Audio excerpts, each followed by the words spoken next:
सहरा खाली नहीं है, ये कुछ खतरनाक जानवरों का शिकारगाह है। नंबर 10, डीथ स्टाकर बछो छूटा है, लेकिन उसका डिंक आपको शदीद खतरे में डाल सकता है।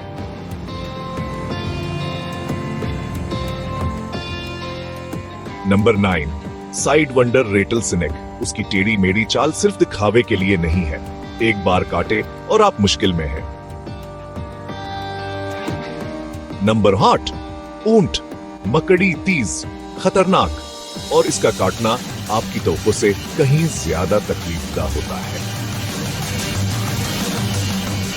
नंबर 7, सहराई सींग वाला वाइपर।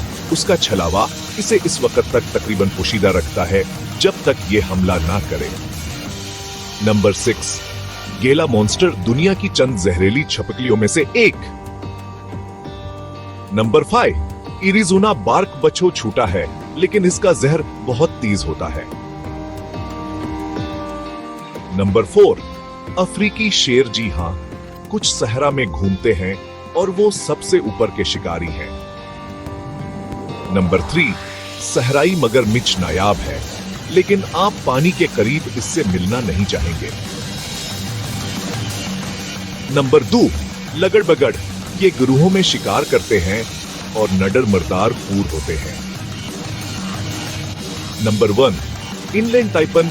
इसे खतरनाक सांप का लकब दिया गया है, उसका जहर किसी भी जमीनी सांप से ज्यादा जहरीला होता है। याद रखें, सहरा में खतरा हर शक्ल और साइज में आता है।